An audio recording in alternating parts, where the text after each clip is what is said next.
चाय नहीं खे बेटा? हमने खातिर चाय काहे नहीं खे मम्मी? काहे कि ई घर के लोगन के ऊपर अब हम और हमार बेटी बोझ हो गई बानी सन। अब बर्दाश्त के बाहर होता, अब फैसला होकबे करी।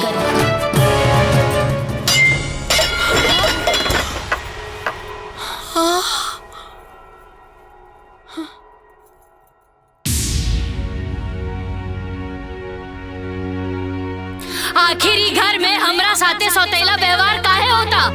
ई सब देखत देखत उबिया गेल बानी हम। आखिर हमरा साथे ऐसा काहे होता? का हो? काहे हल्ला होता?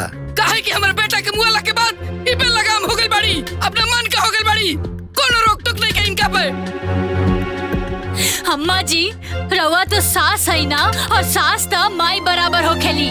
अरे ई घर में हमरा साथे कैसन कैसन व्यवहार होता रवा के लौकता ना। अरे अभी सब शांति से तभी बात हो सकेला ना। अरे अब कितना शांति रखी भैया, और अब कितना बर्दाश्त करी? अरे हमार शांति से बात करे के क्षमता अब खत्म हो गई बा।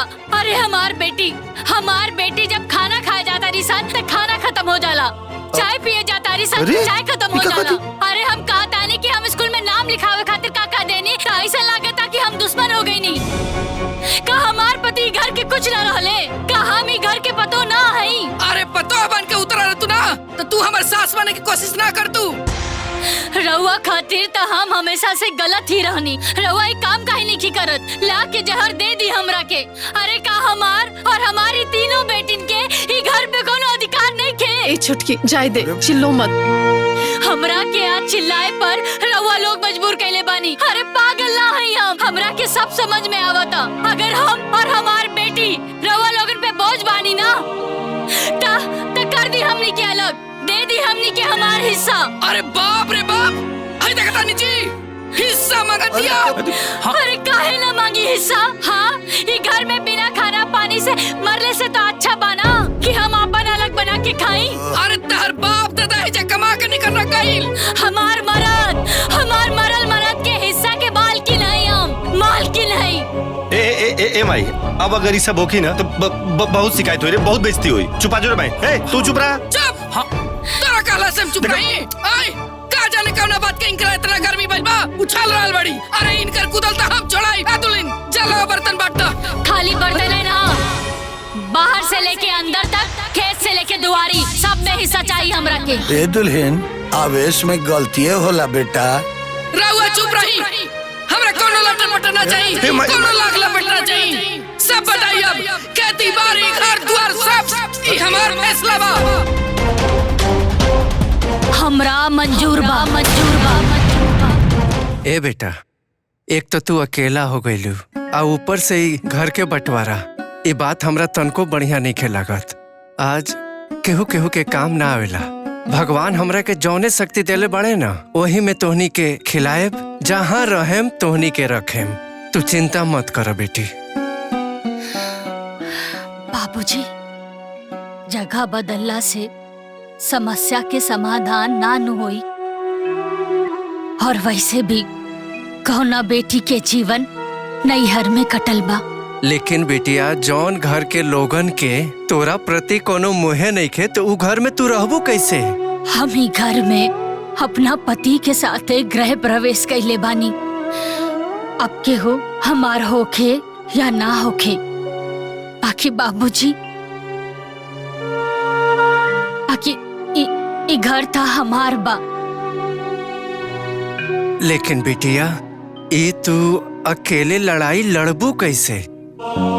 बाबूजी, राउर बेटी ना बड़ा हिम्मती बिया।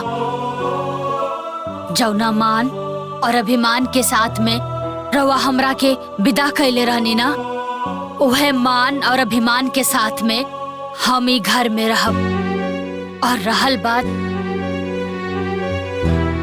हमार बेटियन के, जौन लोगन के ऊपर बोझ बाड़ी ना, उनकरी सोच के हम गलत साबित करके रहब। बाकी तू लोग चिंता मत करिया, और माई से कहिया कि भगवान हमरा के जैसे रखी हैं हम वैसे रहब। कब्बो कोनो शिकायत के मौका ना दे। भगवान तुहर अच्छा करस बिटिया और ई लड़े के शक्ति देस। चलो बेटी, खुश रहा।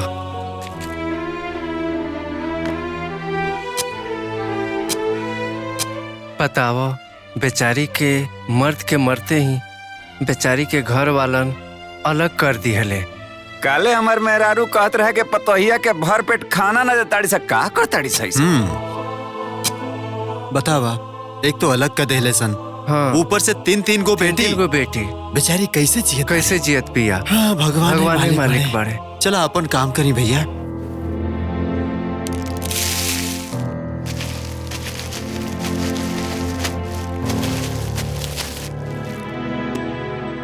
चलो।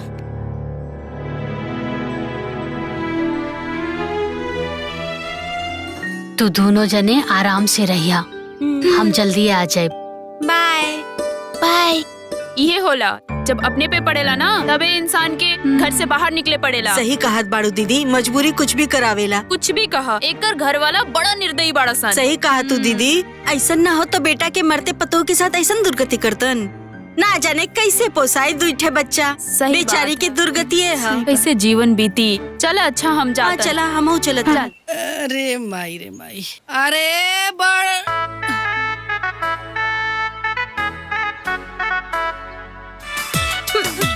अरे छुछन जी, घुसकुंडी बतावा है तू ना भर बितनी के हमरा गिलास देखो तेरे लोग मार के लोला थूर दे अब।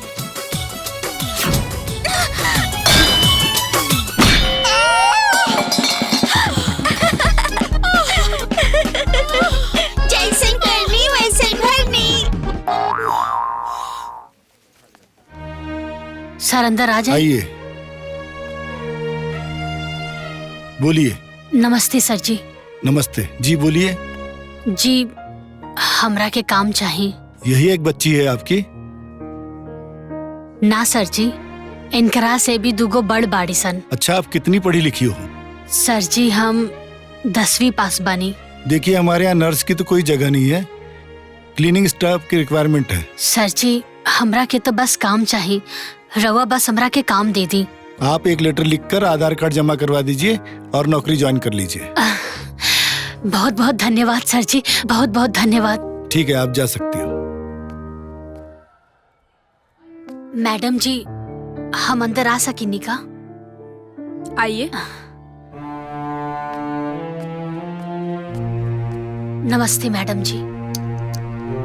नमस्ते नमस्ते, कहिए। मैडम जी, एडमिशन करवावे के बा। किसका? हमार बेटियन के। हो, आपकी बेटियों का? जी मैडम जी, हमरा साथे वो लोग आइल भी बाड़न। बुलाइए। हाँ। रिंकी पिंकी। हाँ मम्मी। नमस्ते करा मैडम जी के। नमस्ते। नमस्ते। इनका एडमिशन करवाना है? जी मैडम जी। देखिए, मुझे लगता है कि आप बाय मिस्टेक यहाँ पे आ गई हैं और यहाँ से थोड़ी ही दूर पे एक छोटा सा स्कूल है, शायद आपको वहाँ जाना चाहिए। ना ना मैडम जी, हम गलती से या मिस्टेक से स्कूल में नहीं किया नहीं। यही स्कूल में हमरा के एडमिशन करवावे के बा। फीस की चिंता रहुआ मत करी।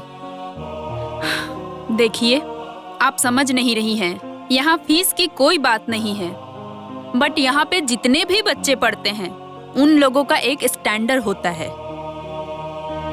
उनका इंटरव्यू किया जाता है और इतना ही नहीं, उनके माँ बाप का भी इंटरव्यू लिया जाता है। उसके बाद कहीं जाके यहाँ पे उनका एडमिशन होता है। मैडम जी, माँ बाप के पढ़े के बाद या बच्चा लोगन के? देखिए, स्कूल में पढ़ाई तो होती ही है, बच्चों को पढ़ाया लिखाया भी जाता है, बट अगर माँ बाप ही पढ़े लिखे नहीं होंगे तो बच्चों को गाइड कैसे किया जाएगा? अगर मैडम जी माँ बाप के ही गाइड करे के होखी तो फिर स्कूल में एडमिशन काहे करवाते?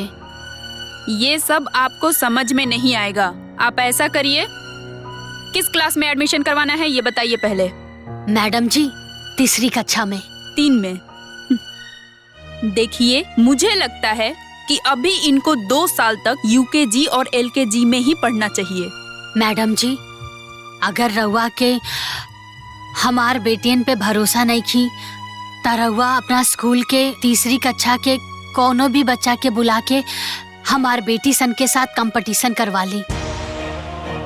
अगर हमार बेटी गलत जवाब देली त रउआ हमरा के मार के ऐजा से भगा दे। लेकिन अगर हमार बेटी सही जवाब देली त रउआ अपना स्कूल में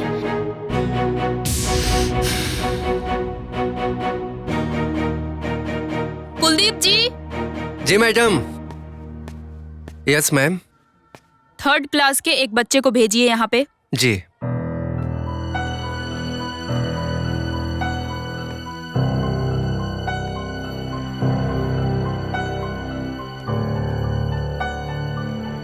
इन लोगों से कुछ क्वेश्चन पूछो। What is the odd number? 1, 3, 5, 7, 9, 11, 13, 15, 23, 25, 27, 29, 31. अच्छा, एक minute. Next. What is the even number? 2, 4, 5, 8 and 12, 14, 16, 18, 20, 22, 24, 26, 28, 30, 32, 34, 36, 38. हो गया। You go. मैडम जी, छोट मुंह बड़ बात करतानी। काबिल बच्चा के ना वैल्यू होखे के चाही, चाहे बच्चा अमीर घर के होखे या गरीब घर के। और मैडम जी, हमरा हिसाब से शिक्षा के मापदंड माई बाप के स्टैंडर्ड और बच्चा सन के पहनावा ओढ़ावा देख के ना होके के चाही, बल्कि इनकर काबिलियत देख के होके के चाही। मैडम जी, हमार पति के देहांत हो गइल बा। हम अकेले ही कमाईला और अपन बच्चियन के पढ़ाईला, और इनकरा के हम अच्छी से अच्छी शिक्षा देब और इकनी के काबिल भी बनाइब। रवा फीस के चिंता ना करे। माफी चाहते हैं हम। आपके हिम्मत को सैल्यूट करते हैं हम। आपकी दोनों बेटियों में से एक बेटी का पूरा खर्चा स्कूल उठाएगा। रुकिए 1 मिनट।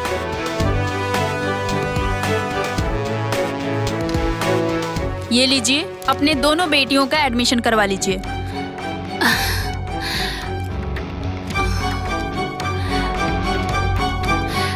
बहुत बहुत धन्यवाद मैडम जी।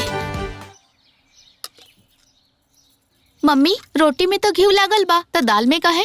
रोटी में घी लागल बा तो उसे का दाल में भी खा लो। ई दुनिया में बहुत लड़ाई लड़े के बा, और तोहनी के हर लड़ाई जीते के बा। ला, हमार बेटी जितने मजबूत होई सन, दुश्मन उतने कमजोर होई। हाँ, खियावा खियावा, अरे खूबे घी पियावा। बेटी है सन, बेटा ना कबो बेटा के बराबरी ना कर पाई सन। अरे कुछो ना करिया सन। दीदी। हाँ, रउआ लोग बड़ हो के का बनब? Police officer. भाउर बनी है। काहे? हर जुल्मी के सबक सिखावे खातिर, चाहे वो मर्द होके चाहे औरत। हटो। अरे यही लफंग इन सब के चलते हम अपना पोता के हॉस्टल में भेजनी, एनी के साया से दूर कैनी। तोहनी के देखिए सन, हमर पोता अधिकारी बन के जाई, आ तोहनी के कुछो ना कर पाई सन। अफसर बनी लोग। हमरा मन पे ना एक बहुत बड़ा बोझ बा। हम ओकरा के उतारे चाहतानी। बोली ना दीदी। ई घर में जौन भी तोरे साथे भइल ना, उ ठीक ना भइल। मजली, हमनी के का स्थिति बा और उससे पहले का रहे, तू ओकरा के बेहतर जानता रू। हमनी के मजबूर बनी जा, कुछ कह भी ना सकीले। आज सफाई देला के अलावा हमने के पास और कोनो रास्ता नहीं खे। तू हमने के गलत मत समझिया। दीदी, हमरा तो इहो सौभाग्य ना मिलल कि हम राउर पैर भी छू सकी। हाँ भौजी, आज तक हमने के आशीर्वाद दे दी।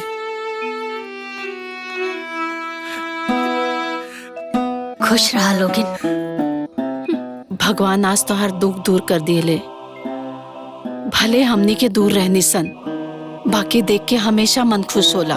दीदी, हमरा किस्मत में जौन लिखल रहे तौन हमरा साथे भइल। एमे हम केकर दोष मानी। भगवान हमरा के दुख देले त आज हमरा के सुख भी देता रे। हम त बस अब समय के फेरा समझ के सब भुला गईनी। हमरा के त बस हमरा खातिर और हमार बेटियन खातिर रउआ सब से आशीर्वाद ही चाहिए। अरे हमार बेटी सन बहुत आगे जाइए सन, हमने के आशीर्वाद बहा। चिंकी, हैप्पी बर्थडे बेटा। हाँ चल केक काट बेटा। हाँ ई कान में उंगली डाल के का बैठल बड़ू? ए बूढ़ो, ई कान में उंगली डाल के काहे बैठल बड़ू? के हाली खाना मंगनी हनु, खाना ना ले आईबू? हाँ मंगना में चाहिए ना करब। अरे वो करम चली, बेटी सबके जन्मदिन मनावतिया, मनाओ। अरे तो ओकरा से तहरा का समस्या बा? बहुते बड़का समस्या बा। रहुआ ने की जनत ऊ जन्मदिन करम चली मनावतिया ना, जोर जोर से गाना बजावतिया ताकि हम सुनी अपन खून चलाई। अरे रहुआ ने की जनत ऊ तो अक्ल के अंधीन भरले बिया। ओकर बेटिया ओकरो नानी बाड़ी सन, ओनी के ऐठल छोड़ाई बम। अरे तू कब ले उ लोग के देख के धधकत रहबू? उ लोग के जितना बुरा तू सोचत बाड़ू ना, उ लोग के उतना अच्छा होता। ऐसा ना हो सकेला। ई मन मोटाव सब भुला जाओ। देखी रुआ जादे होने के पक्ष मत ली। अरे पक्ष मतलब का उ घर के ना ही बताव। अरे राहुल बड़का भूल बटे, एक नंबर के हराट बिया। अरे रुआ देख ले, ओकरा के सबक सिखा के रखब, सारा चर्बी उतार के रखब। देख ले रहुआ। दादाजी, हाँ? केक ली ना। हाँ बेटा। दादी, रवो ली ना। तेरा केक में आग लगे, भाग यहाँ से। केक ली ना। जाए तो बेटा। अहो तुहारी नफरत, जलन आ काला मन के फल ह के आज तक ले तहार छोटा बेटा के औलाद ना भइल ह। बड़का परिवार वाला भइल बंडा तो चुपचाप ठूसी, प्रवचन ना दे हमरा के। हे भगवान, हे भोलेनाथ, अब इनकरा के तू ही सुधार। हम तो खइबे करब। कहो मैडम लोग, हमनी के फालतू में बोलता नहीं जका, तोहार कोनो रिएक्शन नहीं किया होत काहे? फालतू गिरी के फालतू लोग रिएक्शन देला और हमनी के फालतू ना है। ओहो, मतलब हमनी फालतू है का सन? एहू में कोनो शक बका? ए, ज्यादा बेसी बोला मत। गनीमत बा अभी बतियावा तानी, हमनी के लतियावे में देरी ना लागेला। अच्छा, हमरा के लतियबू।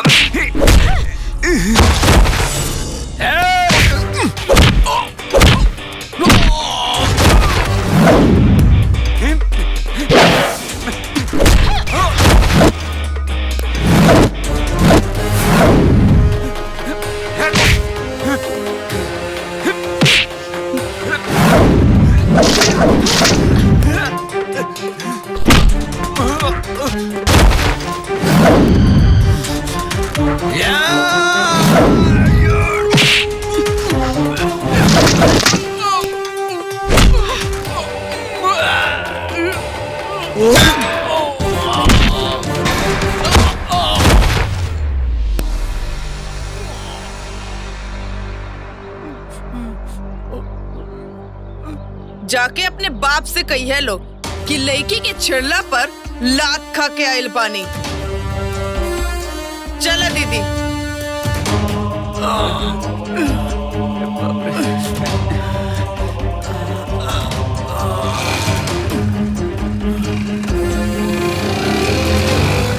ओकर इतना हिम्मत, एगो लड़की होके हमरे लड़का भात उठौला सी। ए, चला।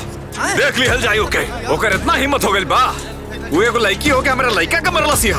एकुल के यहाँ ना रह दे, जाके ओकनी के घर से निकाल, ना तो ओकरा के छोड़म ना। ए पिंकिया कमाई, पिंकिया कमाई, बाहर निकला। काहे पिटलू हा लोग बेटी? मम्मी हम लोग आवत रही सन और ई लोग हमने के देख के सीटी मारत रहे। हाँ मम्मी, यही से हमने इनका के पीट देनी। अब ई लोग सीटी मारी त केहू आरती ना नोतारी। सीटिया तो मरले रहला सन, एकर का मतलब भाई कि मार के हाथ पैर सब तोड़ दी? लड़की ऐसन ऐसन पिटाई ना करे के चाहिए। अच्छा, लड़का लोग सीटी मार देलन त कोनो बात नहीं खे, अगर लड़की पीट के आ गईली सन त गलत बात बा।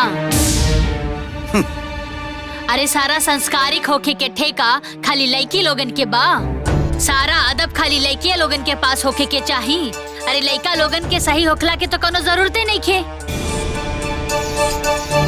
हमरा के एगो बात बताई, अगर यह बदतमीजी केहू लड़का राउर बेटी के साथ में कॉलर रहते तब वो रउआ खड़ा होके ऐसे ने भाषण देती का? अरे आजकल हर माँ बाप के अपन बेटन के ये बतावे के चाहिए कि हर लड़की केहू की बेटी होली, केहू की बहन होली।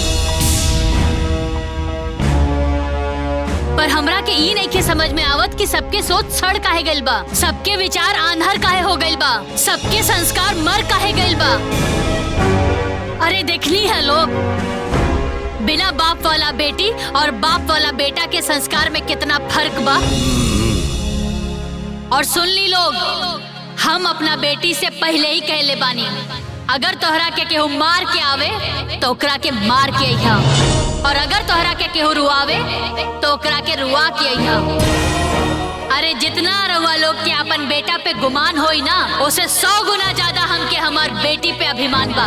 चली जाई लोग यहाँ से, जाई। सुन ले, चला चल यहाँ से, चल यहाँ से।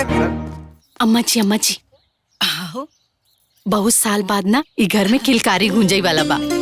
अपन छोटकी बिया ना उमाई बने वाली बिया। अरे धीरे बोलो, कल मुही सुली ना तो ओकर करिया नजर पड़ जाई ओकरा पर, त एगो विपत पैदा हो जाई, जीवन भर ढोए के पड़ी। बड़ा खुशी की बात बाटे।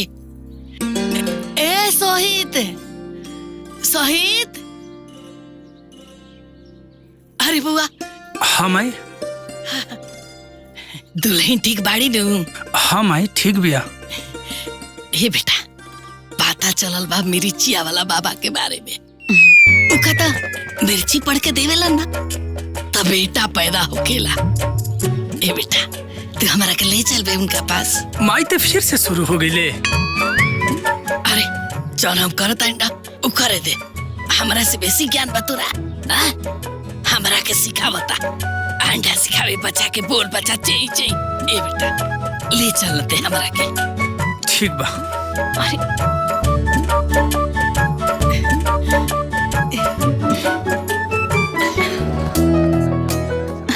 मम्मी मम्मी मम्मी, हमने के दरोगा के परीक्षा पास कर लेनी।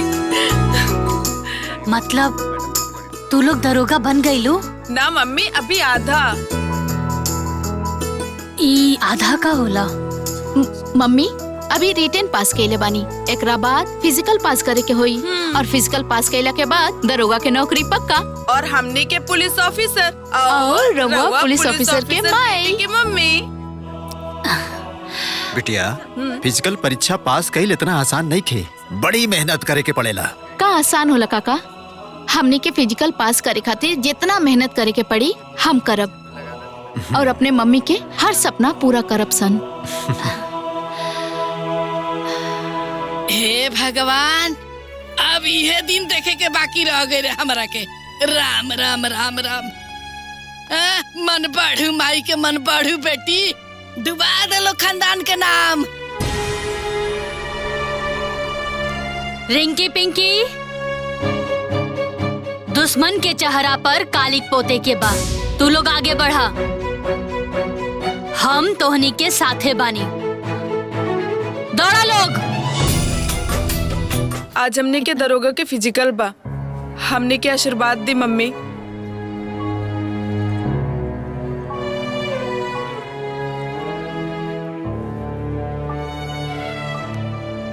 बेटी तोहरा माई पर लोग हंसले बा। तोहनी के जन्म भइला पर लोग हमरा के ताना मरले बा। तोहनी लोगन के कपार के बोझ बोलले बा। आज सबके जवाब देवे के बा। आज तोहनी के जीत तोहनी के माई के जीत होखी। तोहार माई के जैसन लाखों ऊ औरतन के जीत होखी जे अपन पति के बिना अपन बेटी खातिर लड़ाई लड़तारी सन। ऊ लइकिन के जीत होखी जे कोनो सपना देखले हुई हैं। जा बेटी जीत के आई हा। हाँ माई, हमने जीत के आई।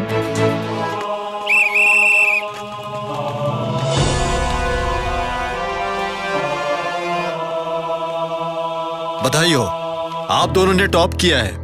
अब आप दोनों बन गई हैं वर्दी के हकदार और मिल गई है पुलिस सब इंस्पेक्टर की नौकरी। थैंक यू सर। जय हिंद।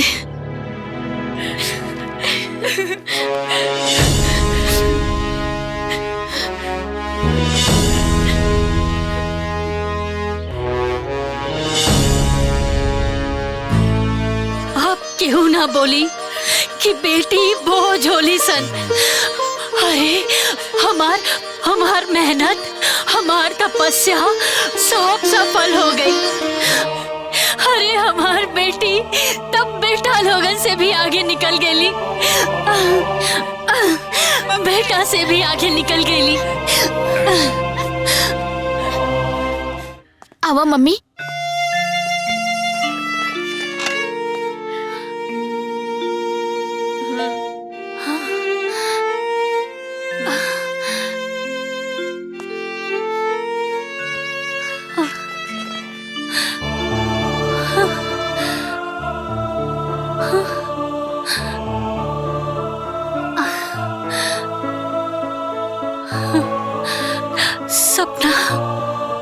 सपना ता हर केहू देखेला,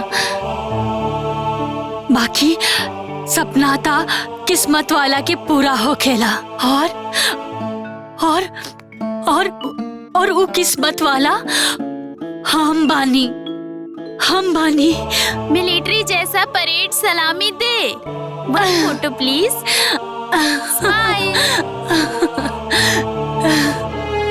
हे भगवान, हे मिर्ची वाला बाबा, अपना मिर्ची के लाज रखिया। हमर मुंह उजियार कर दिया।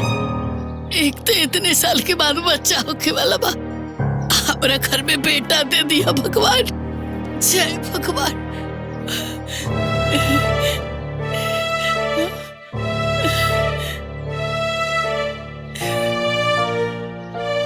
अम्मा जी बच्चा हो गई। चल अच्छा और बच्चा भइला? अम्मा जी बिटिया भइल बा। हाँ।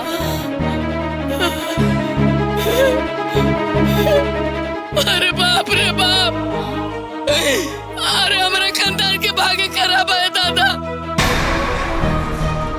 हमरा यो बेटा के बेटी हो गई, विपत हो गई कपार पे। अरे हमरा नून चटा के मार दो। हमारे कुल के नाश हो गए दादा। बाबूजी हमारी बात सुनिए बाबूजी।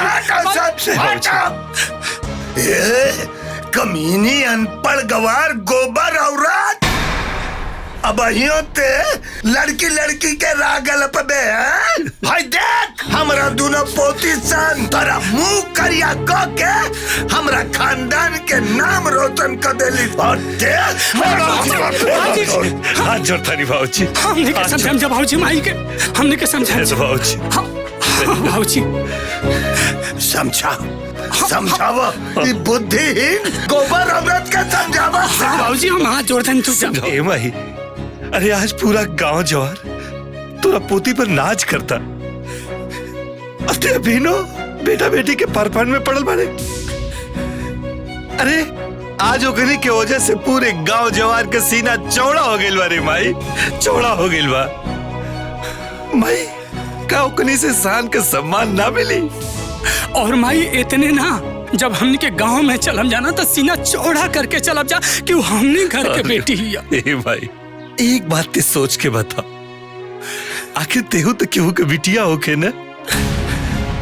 अगर तोर माई बाप तोरा साथे वैसे भेदभाव कैले रहते तो काय ते दुनिया देखले रहते? अरे ते तो दूर हमने के ना रहते जा, और ना ही हमारी बाबूजी, और ना ही हमारी घर परिवार। पहला बार बाप बनल भानी रे, अब तो ते अपन सोच बदल दे और फर्क ही अपना मन से निकाल दे माई। अरे आजकल बेटी ते आसमान छुआ तारी सन रे, देश दुनिया चलावा तारी सन रे, पूरा दुनिया ओकनी पे नाच कर रहा बा। पता नहीं काहे तोरे जैसन सोच वाले लोगन के सोच नहीं के बदलत रे भाई। आज उड़ता नहीं, बदल देना रे माई, अपन सोच बदल दे, बदल दे। समय के साथे साथे इंसान के अब सोच बदलने के चाहिए, लेकिन हम मूर्ख औरत आज लकीर के फकीर बनल बाने दिलीन। ए दिलीन, तो हमारी सोच बदल दिलू। बेटी से बोझ लेके, बोझ तो बेटियन के खातिर ऐसा सोच रखे वाली हमरा जैसा औरत बड़ी सन। ए दिलीन, धन्य बड़े तू, महान बड़े तू। हमार तीनों पति हमारा खानदान का मान, सम्मान, अभिमान बड़ी सन। हे भगवान, हमारा पोती सबके ना हमारे ऊपर दे दी।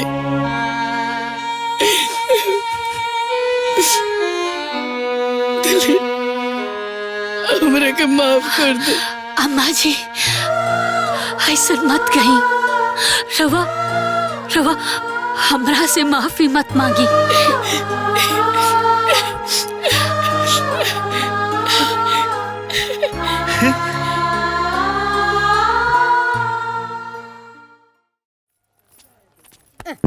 अरे का हो रहे हैं?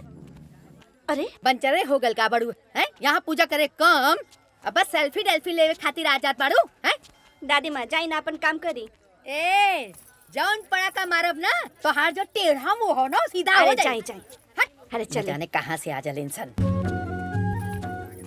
ए भैया, अरे एक यहाँ रख देते है ना? हाँ हाँ ठीक बा। अरे भैया ऐसा करा ना, ई दे दा का और ई दे दा। अच्छा। अरे घरे में दूगो बच्चा हुन, हमार आस लगले होयन के दादी आइयन तो कुछ प्रसादी उसादी लेके आइयन ना। अक्षत मिलल हम मतवा। हाँ बबुआ मिलल हो। अरे हमार बड़का बेटा गोपाल के एगो बेटी बिया।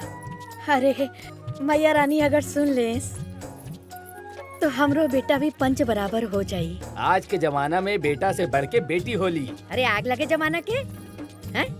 अरे निर्वंश भइला से तो बेटी ठीक बाड़ी, बाकी वंश तो बेटा बढ़ाई नु। अच्छा बतावा कितना भइल पैसा? 20 रुपया मतवा। 20 रुपया? ला ला बच्चा दा। अरे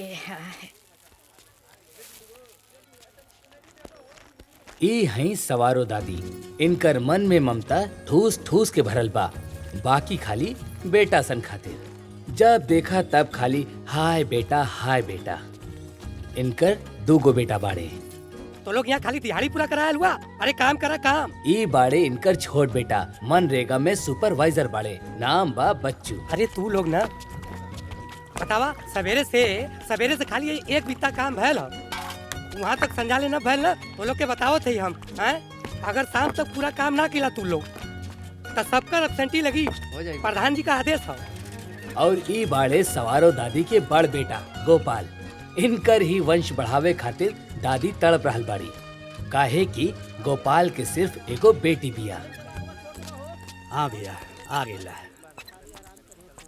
इला ठीक बा का बुना भगत अरे सवारी वारी मिला लगे आराम है बा अभी तावत बनी चलो ए बाबू रुका रुका रुका रुका ए बुना भगत तलिट के छोड़ दा तू तो जानते हो ना कि हमारे बेटी का स्कूल से छूटे का टाइम हो गया आवा जा भैया ऊपर बैठ जा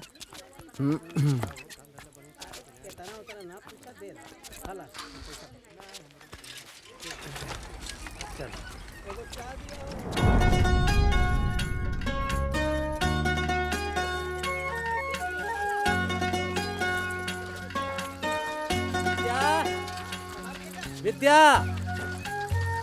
क्या बाबूजी हाँ भाई हमारे भूगोल वाला कॉपी लेते आई हाँ ले आई हाँ बैठ बैठ बैठ बैठ चलिए बाबूजी पता बा बाबूजी आज स्कूल में इंदू के पिटाई हो गई ला कहाँ है अंग्रेजी के होमवर्क ना कैले रह लिया तो हम तो रतिये के कैले ले रहनी आ दादी का कहत रहनी काल विद्यावा सुन जो नहीं ता थप्पड़ खाइबी बाकी हम तो जानत रहनी है जे होमवर्क ना करी उ जरूर पिटाई यही से काल रतिये कैले नी हमार बिटिया कितनी समझदार हो गई बिया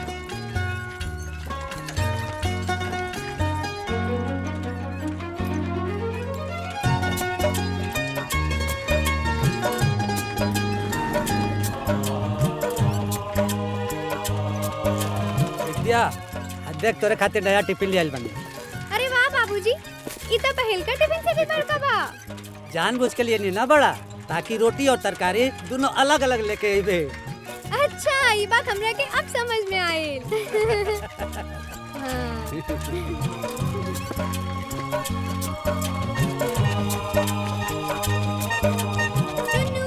दीदी आवा आवा जल्दी आवा बैठा बेटा चुन्नू जल्दी बैठा बेटा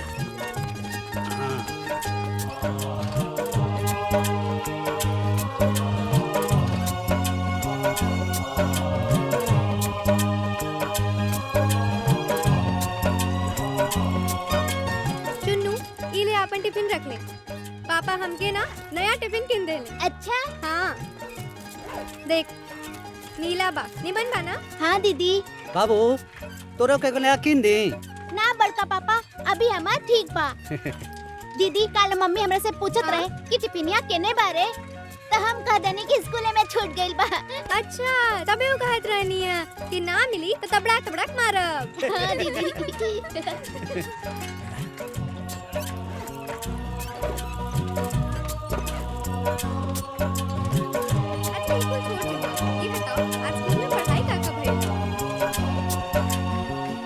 हरिंदर भैया अपने लड़किया खातिर लड़का खोजत में मिलते ना कहाँ है बच्चों कहा ना लड़किया बहुत पढ़ल लिखल है तो पढ़ल लिखल लड़का भी चाहिए और लड़का के दहेज भी चाहिए हम तो के पहले भी कहत रहनी कि लड़की जात के ज्यादा पढ़ावे के ना चाहिए लेकिन तो हर जिद के आगे हम कुछ न बोलली लेकिन अब 10वीं के आगे एक मत पढ़ावा अरे माई तू ना अरे का माई देखत ना हुआ दुनिया जहान में कितना आग लगल हो है अगर लड़की ज्यादा पढ़ जाई तो ओके लड़का ढूंढे में बहुत परेशानी हुई फालतू की बात बतिया काहे अम्मा पढ़ल लिखल लड़की के ब्याह ना होला का होला काहे ना दीदी बाकी दुनिया भर के दहेज तो देवे ही के पड़ेला ना तो हार बोलब जरूरी हो का चुप ना रह सकतू अरे काहे डांटा था वो तो सही कहती है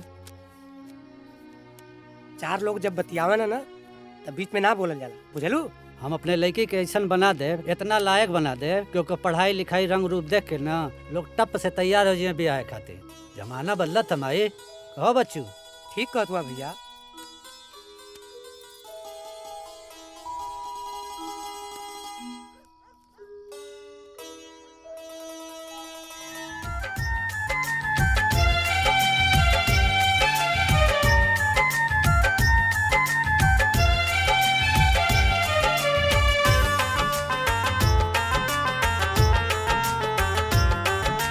कौन भैया लावस सखी सोना होला धनवा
तू पास हो गई लू।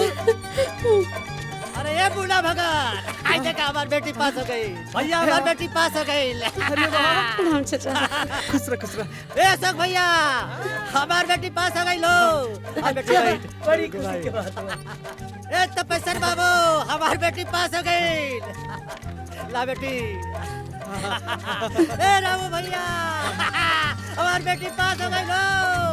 हे लाल बहादुर भैया, हमारी बेटी पास हो गई लो। अरे बहुत बढ़िया बात है भाई। हे राजेंद्र भैया, हमारी बेटी पास हो गई। काटे काका, हमारी बेटी पास हो गई। हे राज बहादुर भैया, आज सबके चाय पिया हुआ, हमारी बेटी पास हो गई। भैया, हे जगमोहन चाचा, हमारी बेटी पास हो गई। हे धर्मेंद्र बाबू, हमारी बेटी पास हो गई। हे दिलीप बाबू, पास हो गई हमारी बेटी। एक की तरफ का हमारी बेटी पास हो गई। एक महीना भैया, हमारी बेटी पास हो गई। अरे जवान के लोग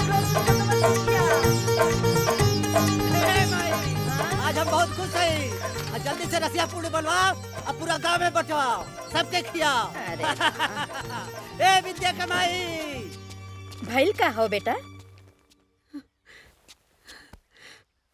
का भइल? हम बीएससी पास हो गई नी दादी माँ। अच्छा,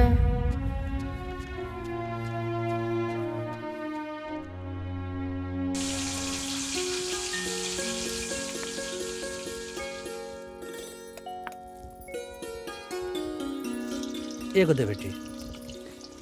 एक अच्छा जी। बच्चू, सब्जी बहुत बढ़िया बनल बा ना? हाँ बहुत बढ़िया भैया।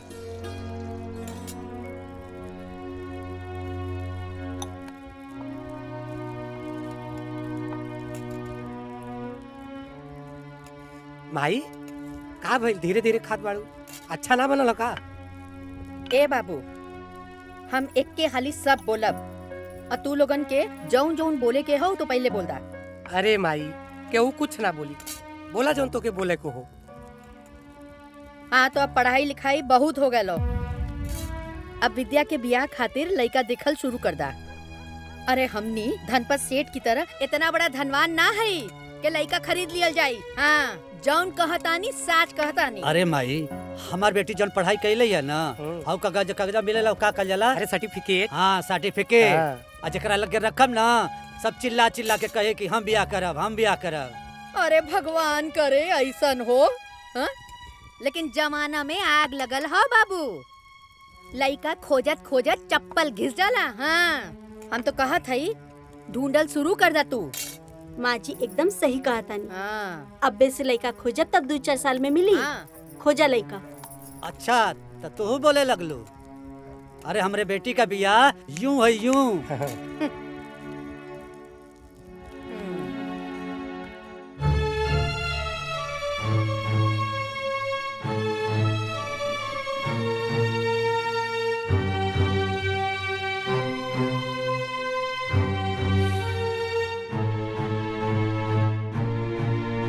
और बेटी हमरा पसंद भी है।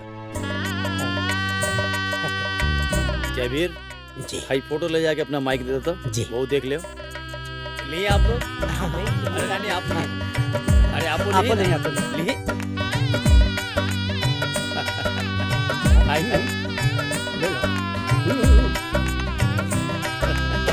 अच्छा, माई की पसंद भी है। चलिए भाई, होम मिनिस्ट्री के भी परमिशन मिल गई और अब हम प्रशांत के फोन करके बुलवा लेता नहीं, राहुल लोग भी मिल ली। ना ना, और का जरूरत बा? घर भर सब देख ले लस। शादी ब्याह के बातचीत कर जाओ।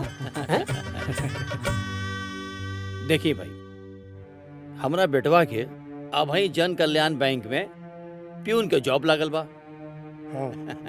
और जब हम बड़कू के बियाह कईनी ना, तो एको पैसा दान दहेज ना मंगनी। बाकी ये जान ली कि जौन भी बाराती लोग बारात में गइल रहे, ओकरा लोगन के आज भी वो बिटिया के स्वागत याद बा। इतना जोरदार स्वागत कैलस। हमरा के तो राउर से यह कहे के बा कि हमार बेटा शान से कह सके कि ओकर बियाह उचित सम्मान के साथ भइल रहे, और हमहू शान से कहीं कि रउआ हमार समधी हैं। जी रउआ यहाँ हमार समधियान है। जी जी हमरा अंगना ले लेके राउर मंडप तक जे भी देखे ना वो खुश हो जाओ। हम इहे चाहता नहीं। हमार एक बिटिया भी है। अच्छा अच्छा। स्वागत में कोनो कमी ना रखब। बस बारात लेके पहुंच। हाँ। रोके गोपाल बाबू। वाह गोपाल बाबू वाह, हमरे बेटा के चानी के सिकरी पहना उतारा। बारातियन के स्वागत में तू लड्डू से पानी पिया उतारा। छेना नहीं के। अरे अरे हम ना जनली के इंसान इतना बड़का भिखारी होई। अब दहेज ना मंगनी देकर का मतलब तो कुछ होना देबा। रुपया पैसा तो छोड़ा, अरे कम से कम हमरा प्रतिष्ठा के मुताबिक तो तोके गाना गुड़िया तो देवे के चाहिए। बाहर तो ये सुने में आवता कि जौन गहना तो अपना बिटिया के पहनीले बड़ा वो असली सोना ना है। अरे गोपाल बाबू तू तो हमार प्रतिष्ठा पूरे समाज में मिट्टी में मिला देला।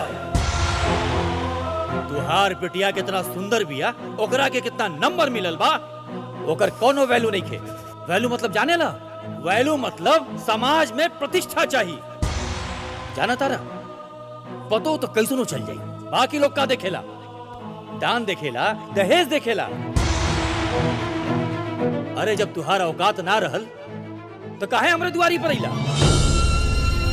एक बात कान खोल के सुन लो गोपाल बाबू कि भिखारी के दामाद भिखारी होला।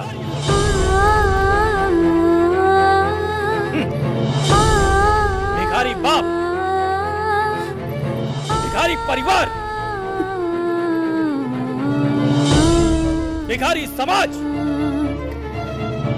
तोहरा जैसन भिखारी इंसान के औकात हमार समधी बनल तो दूर, अरे तू तो हमरे घरे में नौकर बने के बराबर भी नहीं को।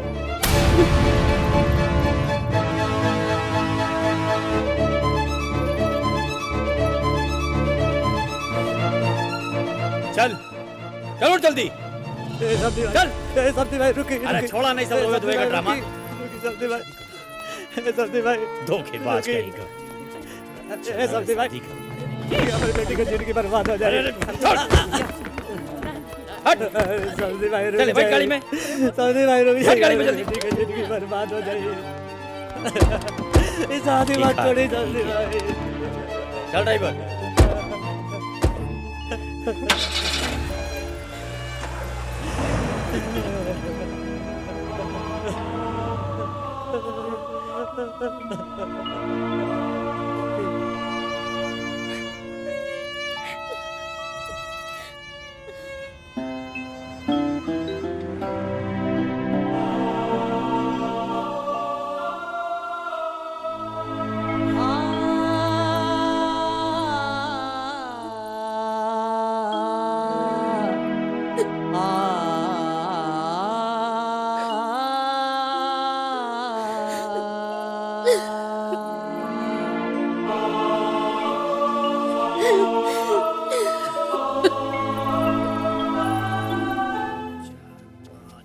बड़का जीजा, ए बड़का जीजा, अरे ये सब काम धाम छोड़ी।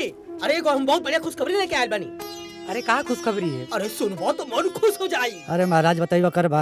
ना हम यहाँ केहू के कुछ ना बताए। रउआ लोग चली भीतरी, हम सब केहू के सामने बताए। चली चली चली चली आई आई आई आई चली चली। बहुत निर्मल खुशखबरी बा। चली, चली, चली, आई, आई, आई, आई। अरे आई लो ए दीदिया, ए बतवा जी, अरे सब केहू बहरी आई लो। का भेल रे? एगो खुशखबरी लेके आयल बनी हो। अरे कौन सा खुशखबरी बा? अरे ललिता गांव में ताजा ताजा एगो ब्याह टूटल बा। और घर निमन, परिवार निमन, हम तो बातों कर लेले बानी। अच्छा जानता नहीं ब्याह तो यूं हो यूं, खाली हमनी सबके पहुंचला के देरी बा। अरे बेटा इतना बढ़िया चांस तो बहुत कम मिलेला। जा जाके ब्याह तय कर दा। अरे अब सोचत का बाड़ा? अरे कम से कम कपार पर से भार तो कम हो जाए। हाँ जीजा जी, ऐसा मौका छोड़े के नहीं खे। अरे यह सीजन में बाजा बाजी। और सबसे बड़का बात ये बा कि लड़का पार्टी भी तैयार बा। लेकिन बाबू बिहार टूटल कैसे? अरे दीदिया ओकनी के दुआ से ना करे के रहल। लड़का दुआ बा और उम्र लगभग 42 साल के हुई।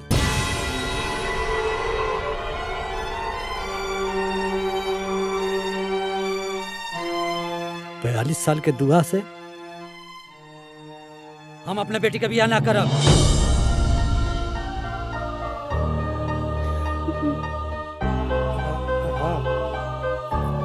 अरे तू पागल हो गए बाड़े? अरे इतना बढ़िया रिश्ता चल के खुद आवता तू उम्र गिना ताड़े हैं? अभी इतना समस्या भइला। अरे साल 2 साल के बाद में एकरा के दुआ हो न पूछी। वाह दादी, अब हम रउआ खातिर इतना बड़का बोझ हो गई नी कि रउआ ही कुल सोचता नी। ए बबुनी, ई पढ़ाई लिखाई कुछो ना होखेला। अपन बाप का बेइज्जती भुला गइलू का? आय अरे तू का चाहता रू कि तोहार बाप तोहार बिया का चिंता में फांसी लगा कर मर जाए का? आय अरे ई पगला तोहरा के पढ़ाई ना करेले था, ई अपन मौत के रास्ता तैयार कइले था। बस करी दादी, बस करी। अरे हमू भगवाने के दिहल औलाद हई और वो एगो बेटी हई जेकरा की पूरी दुनिया में घर के लक्ष्मी कहल जाला, लेकिन अपना बाबूजी के मजबूरी के वजह से हम घर के लक्ष्मी से सीधा बोझ बन गई नी। ऐसा कौन गलती कैले बड़े पापा? हाँ? बस हमरा के पढ़ा लिखा दिया ले ही है ना।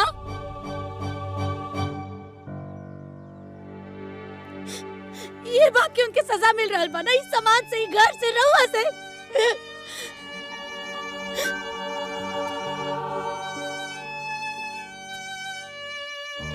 बाबूजी,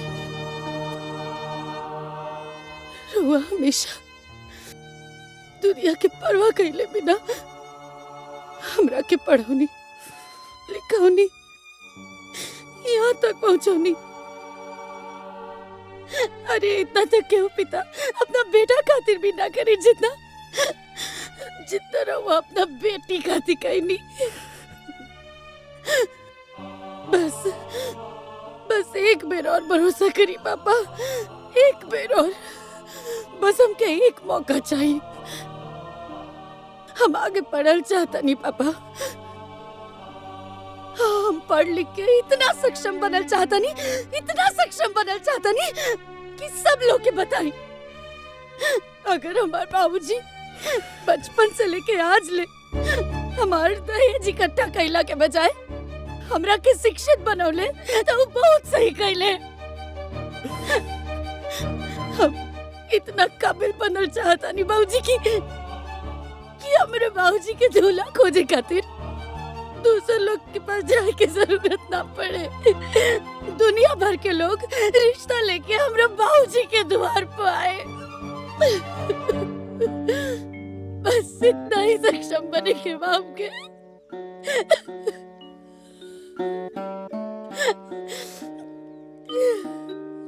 और हम रउआ से वादा करता नहीं,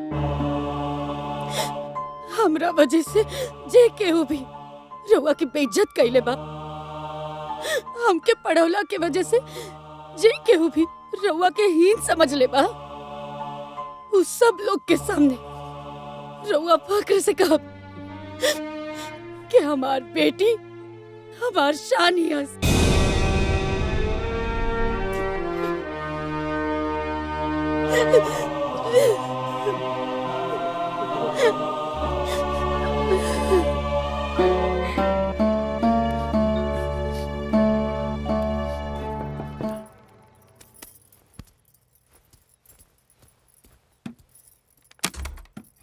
अरे विद्या आवा। हाय दी चाचा। अल्लाह। बैठी चाचा।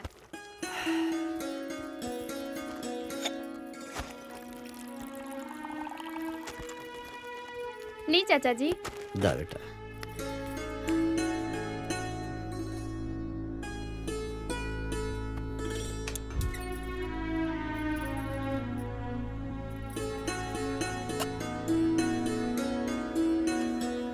बेटी हम जाते हैं। अरे चाचा जी चाय बनाओ तनी, चाय पी के जाए। ना बेटा, लेट हो जाए और रात हो जाए। हाय ला।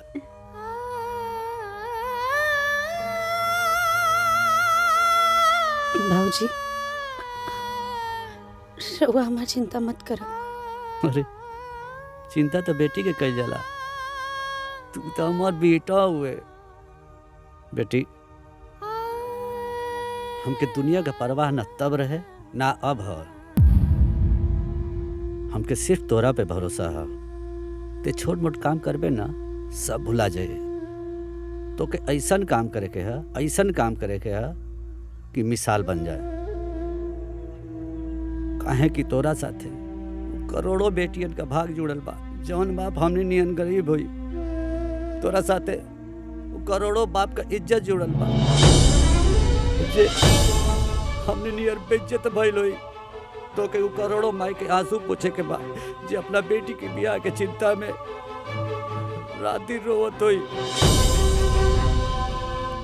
लड़की हो हिम्मत से लड़ा।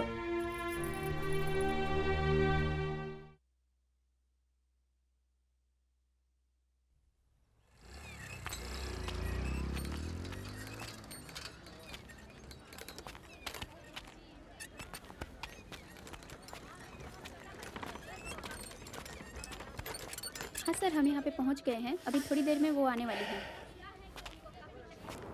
हाँ जी। अरे ए महाराज, ये रिक्शा आगे से हटाइए। साहब हमार बेटी आए वाली बिया, वही के ले जाए हैं। अरे आपकी बेटी प्रधानमंत्री है क्या? 2 कदम पैदल नहीं चल सकती है। अरे महाराज उधर लेके जाइए, ले जाइए। ठीक है। गाड़ी यहाँ साइड में लगाओ। सुनो, कैमरा इधर पैन करके रखना, जो भी फुटेज मिलेगा यहीं से मिलेगा। सुनो, तुम ध्यान से अपना काम करते रहना। बाबू क्या आवता कितना कैमरा वैमरा ले करके भीड़ लगौले बाड़ा जा। अरे चाचा, एगो लड़की ये कोनो गांव के हिया, जौन बहुत बड़का परीक्षा IAS टॉप कैले बिया। अच्छा, हमरो बेटी आवत है, वो शहर में पढ़े ले। अरे महाराज, पढ़े खातिर तो दुनिया भर के बेटी पढ़त रही सन, लेकिन ई लड़की के तो बातें अलग बा। अब दिमाग मत खराब कर, हमनी के वही के कवर करे आइल बनी सन। चाचा तू जाए अपन काम कर, बस आवे के टाइम आ गइल बा।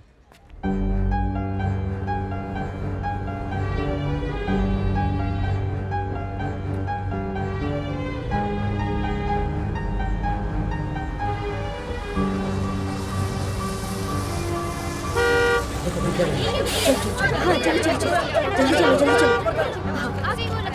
कैमरा अच्छे से चलो। मैम मैडम जी, इस जौन की धरती पर आपका स्वागत है। कैसा महसूस कर रही हैं आप अपने क्षेत्र में एक अफसर के रूप में आकर? ये बताइए हमको, जनता जानना चाहती है, सुनना चाहती है। हमारा चैनल पूरी दुनिया में आपका सफर, आपकी जर्नी दिखाना चाहता है। मैडम जी आप बोलिए, सच्ची खबर अपने दर्शकों को बताना चाहता है। बताना चाहता है कि एक छोटे से गाँव में कैसा फील होता है, छोटे से परिवार की लड़की आई के आप पहुंच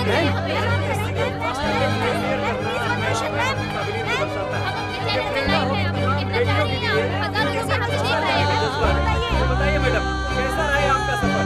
कैसे क्लियर किया आपने यूपीएससी का एग्जाम? कितनी मुश्किलें रही, कितनी कठिनाइयां सामने आई? कुछ कहिए मैडम जी, कुछ बोलिए, जनता आपको सुनना चाहती है। इतनी बड़ी सफलता मिलने के बाद एक खामोशी आपको शोभा नहीं देती। कुछ तो बोलिए मैडम, बताइए, कुछ तो बोलना पड़ेगा मैडम, कुछ तो बोलना पड़ेगा, जनता आपको सुनना चाहती है। मैडम हम चाहते हैं कि आप अपनी खामोशी को तोड़िए और अपने सफर की पूरी कहानी अपनी जुबानी हमारे दर्शकों को सुनाइए। कुछ कहिए मैडम। मैडम इस तरह मीडिया के सवालों का जवाब दिए बिना मत जाइए, हमारे दर्शक ये जानना चाहते हैं। मैडम कुछ तो बोलिए आप।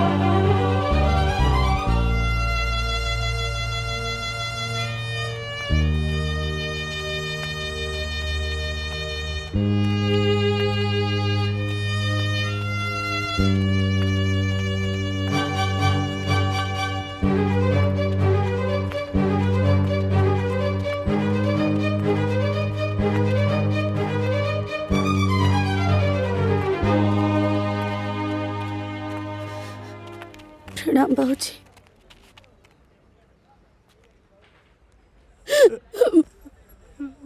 हम IAS के परीक्षा में टॉप करने वाली बाबूजी।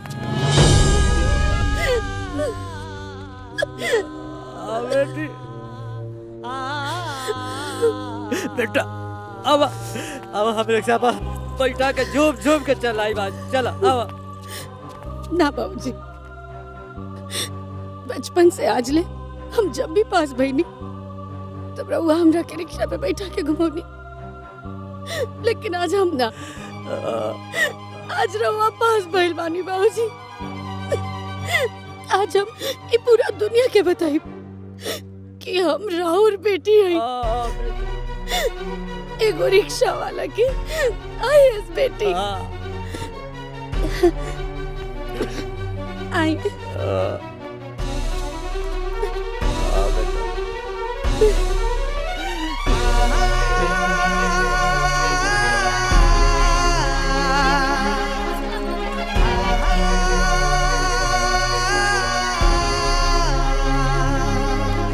ओके। कहते हैं कि लहरों से डर के नौका पार नहीं होती और कोशिश करने वालों की कभी हार नहीं होती। ये कहावत फिर से एक रिक्शे वाली की बेटी ने आईएएस टॉप कर ये कहावत साबित कर दिया है। जी ये वही विद्या जी हैं जिन्होंने अपने बाप का समर्थन ही नहीं बल्कि पूरे देश में अपने बाप का नाम रोशन किया है। किसने सोचा था कि 1 साल पहले जिस लड़की की शादी टूटने की खबर सुर्खियां बनी हुई थी, ठीक 1 साल बाद आईएएस बनने की खबर सुर्खियां बनी। विद्या ने जो मुकाम हासिल किया है वो हमेशा याद रहेगा। जिस रिक्शे पे इनके पिताजी इन्हें बिठाकर घुमाया करते थे, आज उसी रिक्शा पर विद्या जी आज अपने पिता को बिठाकर घुमा रही है। हमें फक्र होना चाहिए अपने इस देश की बेटी पर जिन्होंने हर मुश्किल से लड़ते हुए ये मुकाम हासिल और ये तो उहे नहीं किया बिया जेकरा से कि हमने के बियाह तोड़ देनिया जा। अरे ये तो आईएएस टॉप कर गई बिया। और अपने इस सफर की पूरी कहानी अपनी जुबानी हमारे दर्शकों को सुनाइए। कुछ कहिए मैडम।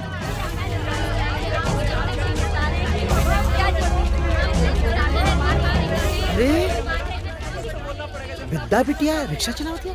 मैडम हम चाहते हैं कि आप अपनी खामोशी को तोड़िए। गोपाल भैया ऊपर बैठे ना जरूर कोनो खुशखबरी बात बा। आप आईएएस बनने के बाद पहली बार यहाँ पर आई हैं। आपको कैसा लग रहा है मैम? मैम प्लीज बताइए। मैम बताएंगी? अरे वाह बिटिया रानी वाह। प्रणाम चाचा जी। खुश रह बेटा खुश रह। अरे भाई गोपाल भाई बहुत बहुत बधाई हो। बूंदा भगत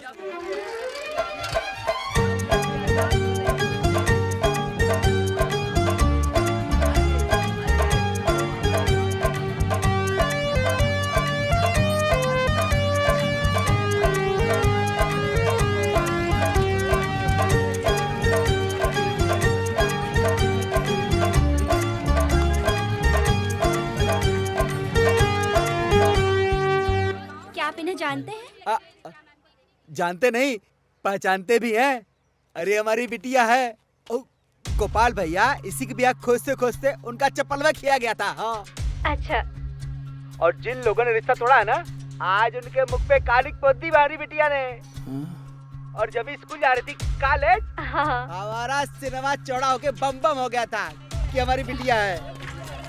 विद्या जी, पहले आपके पिताजी आपको बिठा के घुमाया करते थे, अब आप अपने पिताजी को बिठा के घुमा रही हैं। आपको कैसा लग रहा है? बताइए विद्या जी, बताइए।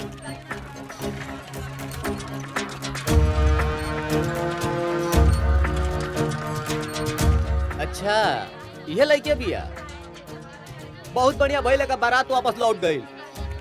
ऊ ससुरा एकरा लायक रहबे नहीं कैलक।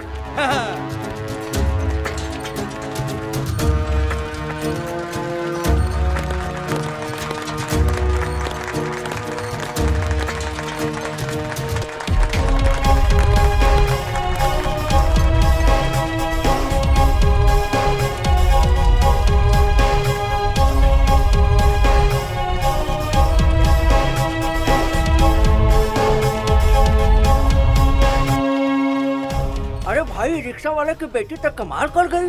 अरे भाई जे पढ़ाई करी उहे ना आगे बढ़ी। अरे भैया आज हमरा यकीन हो गए, चाहे रिक्शा वाले की बेटी हो या चाय वाला के, लड़की के पढ़ाई के चाहिए। अब हमहू अपना लड़की के पढ़ाई में लिखाए अफसर ही बनाए।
आइए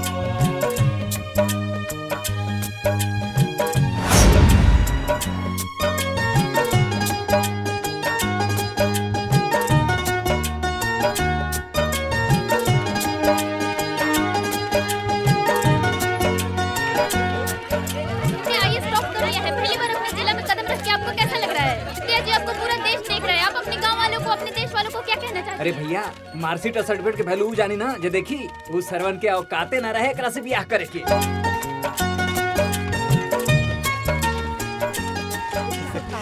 अरे हमरे दुआरे पे इतना भीड़ विद्या ये स्टॉप कर गेल बाबू। हम देख सकते हैं कि ये वही घर है, वही गांव है जहाँ विद्या जी पढ़ी लिखी और बड़ी हुई। और आज विद्या जी ने सिर्फ अपने माँ पिता का नहीं बल्कि पूरे गांव का नाम रोशन किया है। और यहाँ गांव के लोगों के चेहरे पे जो मुस्कुराहट है वो इस बात की गवाही है कि पूरा गांव खुश है। हम अपने दर्शकों को मिलवाते हैं विद्या जी के दादी से। दादी जी, आप क्या कहना चाहेंगी इस खुशी के मौके पर? आज इनके चेहरे पे एक अलग सी खुशी झलक रही है। आइए इनसे कुछ बात करते हैं। तो दादी जी, आप मुझे ये बताइए कि आपकी पोते ने इतनी बड़ी सफलता हासिल की है, आप इसके बारे में क्या कहना चाहेंगे?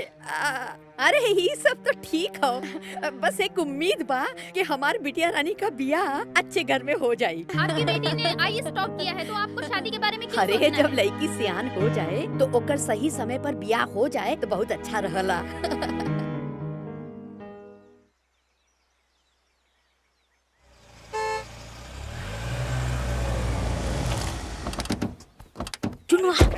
अरे ई ओए अवन जैसे विद्या दीदी के शादी टूटल रहे। अरे प्रणाम माता जी, प्रणाम प्रणाम। आप देखिए ना, आज कितना शुभ दिन बा कि हमार होखे वाली पतो आईएएस बन गई। जानत नहीं हम कि हमार पतो हीरा हो, चमक बेकोरी। आ देखी चमक गईल। देखी अब ना हम अपना पतो के बड़ा धूमधाम से ले जाए बदे पूरा तैयारी करके आइल बानी। अच्छा अच्छा बैठी, हम गोपाल के बुला के आवत। जाई जाई गोपाल, चल ए गोपाल, अरे गोपाल। जय हो भगवान, भगवान गलती माफ करा। बड़के पापा जी, जे लोग दीदी के बारात वापस ले गए रहले वो लोग फिर से आइल बाड़े। अरे बेटा, भगवान बनवास से आ गए रे। हाँ, अरे उन लोग खुद चल कर आए लवन। अरे बेटा, बाहर बारात उरात सब तैयारी करके आए लवन। ए बेटा, बस जल्दी से तय सब करके हमार बिटिया का ये साल ब्याह कर दा। हाँ चलो बच्ची। बाबूजी रुकी, का भेल बेटी? हमके कुछ बात करे के बा। आई तो अंदर चले। का बात करे क्या? तोरा के मालूम बा? का बात बा? समझ में क्या बता? समझ में नहीं क्या? हमके कुछ नहीं बता। दीदी का बात बा? का बात बा बिटिया? बात अरे का बा? 2 मिनट, बस 2 मिनट रुकिए। अरे का बताई?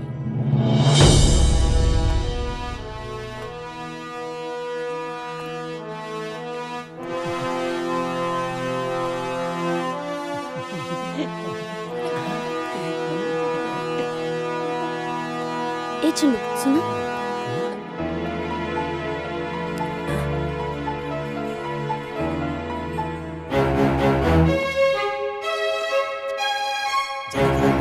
लेकर किस्मत कब बदल जाए की जानता।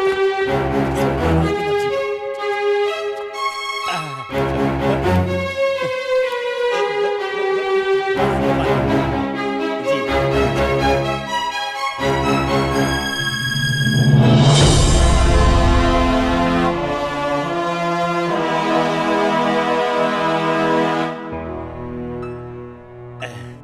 अब देखी ना, जब बारात आइल रहे तो हमार लड़का क्लर्क रहे। अरे हम मैनेजर हो गइल बा रघुआ लोग के आशीर्वाद से। अब जाने तानी गोपाल बाबू, सब संयोग होला। अब वो दिन संयोग ना रहल, बियाह ना हो पावल।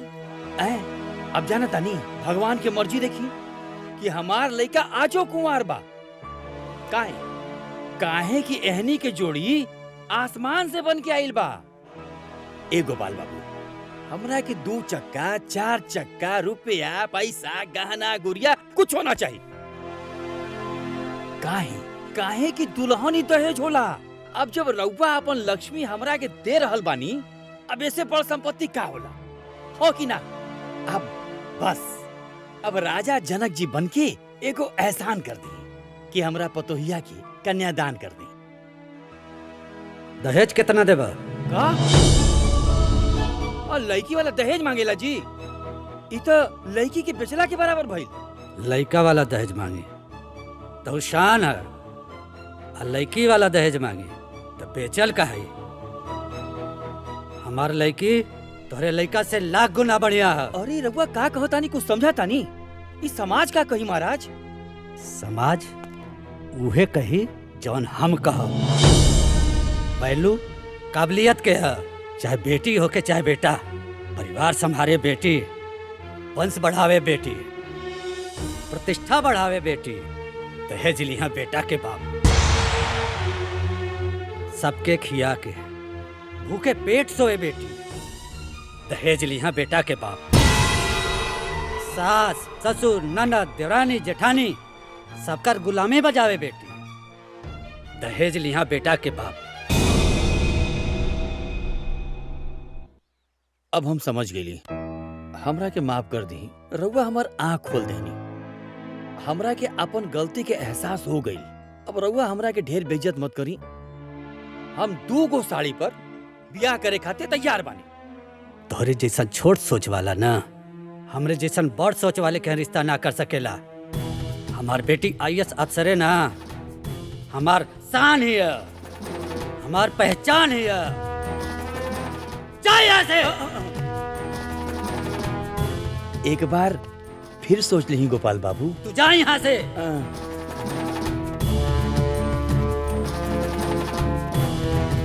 सुनी,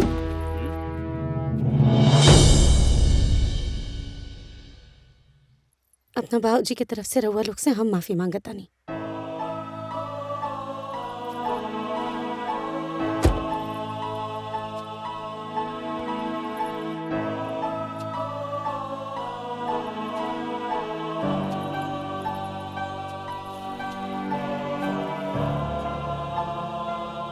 अपना बाबूजी की तरफ से हम आप लोग से माफी मांगल चाहता नहीं। हमरे बाबूजी रउआ लोग के नीचा ना दिखावल चाहत रहे। उ तो बस अपना बेटी के वैल्यू बतावल चाहत रहे। इनकर कोनो भी बात के घमंड मत समझब रउआ लोग। ये घमंड ना है, एगो बेटी के पिता के मन में इतना साल से दबल गुस्सा और दुख है। सॉरी, रउआ लोग जाइए please. I am sorry.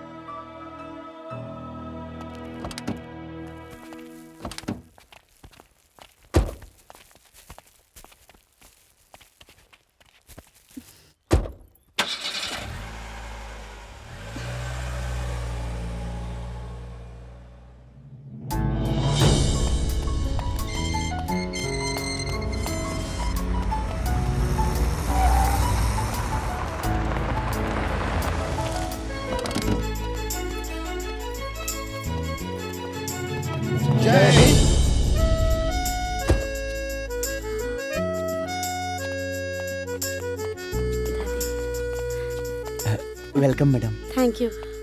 Mishra ji, tempo से सब सामान घर पर शिफ्ट करवा दीजिए। आइए आई सर। दादी, आई बाबूजी।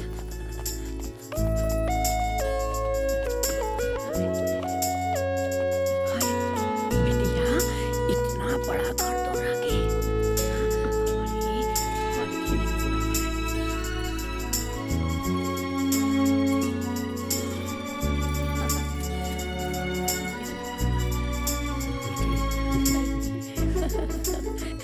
अरे बेटी, रहे खातिर इतना बड़ा घर।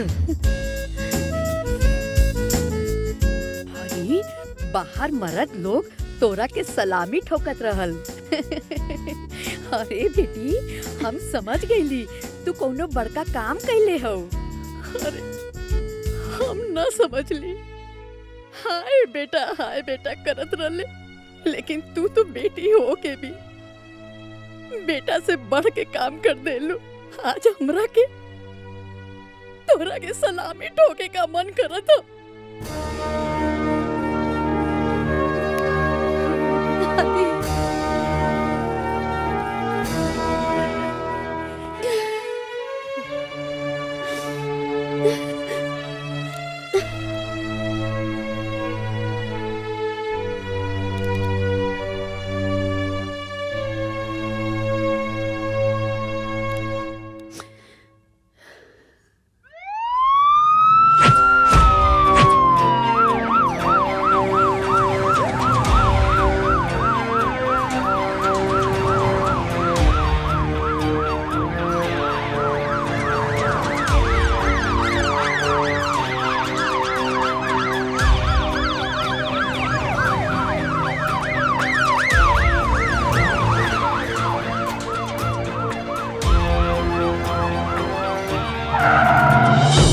देख सकते हैं विद्या मैडम की गाड़ी हमारे सामने आके रुक रही है और हम अभी आप सबसे रूबरू करवाते हैं विद्या मैडम को।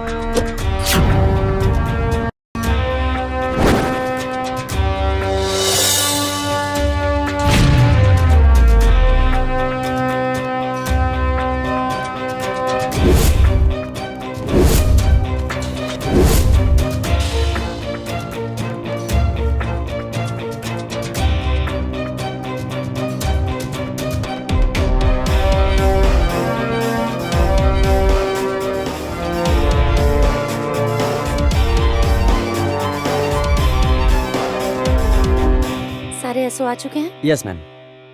15 मिनट बाद मीटिंग करेंगे। Thank you. जय हिंद।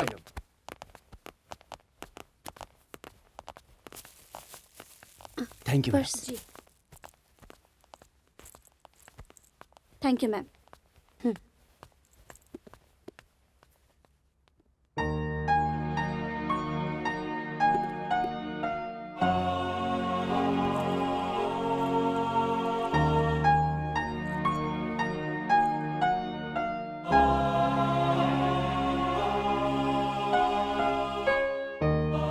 दुर्गा माता तोके शक्ति दी है, तोके नीडर बनी है और एगो नीडर इंसान अपना साथे साथे पूरे समाज का भला करे ना।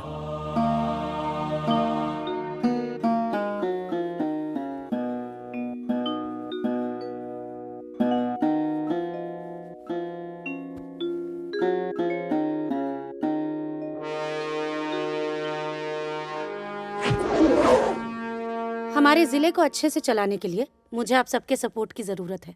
Yes madam. जिले के हर ब्लॉक में, हर गांव में होने वाली हर एक शादी में लेन देन की पूरी लिस्ट मुझे शादी से पहले चाहिए। अगर किसी भी सामान को देखकर ऐसा लगा कि दहेज लिया या दिया जा रहा है, तो दहेज लेने वाले और दहेज देने वाले दोनों के ऊपर सख्त कार्रवाई होनी चाहिए। और अगर किसी ने भी ये कार्रवाई करने में हिचकिचाहट की, तो उनके ऊपर सख्त से सख्त कार्रवाई मैं करूंगी। जी मैडम।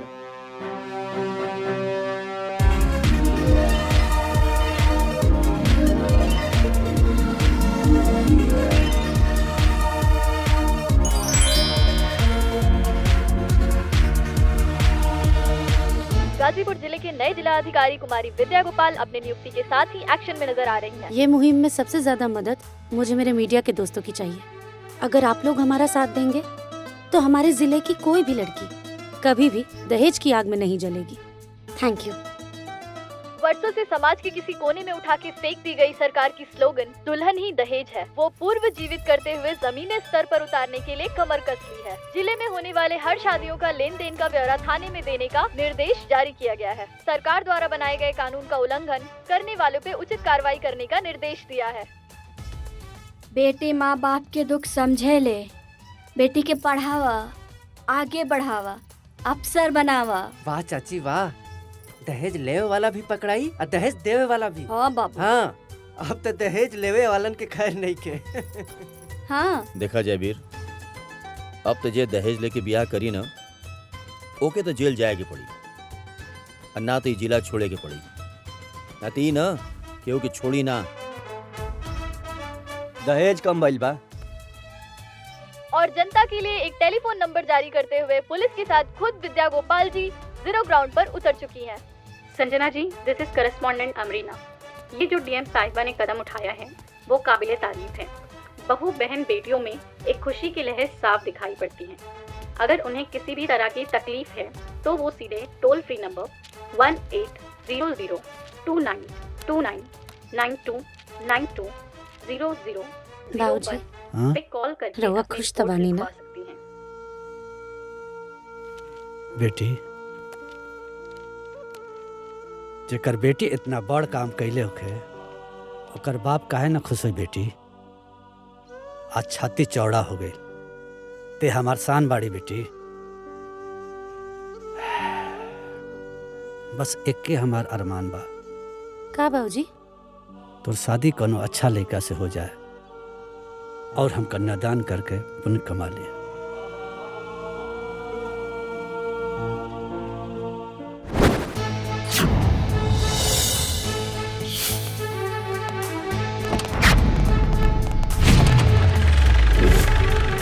गाजीपुर जिला जिला के नए जिला अधिकारी विद्या गोपाल जी अपनी नियुक्ति के साथ नए एक्शन में नजर आ रही हैं।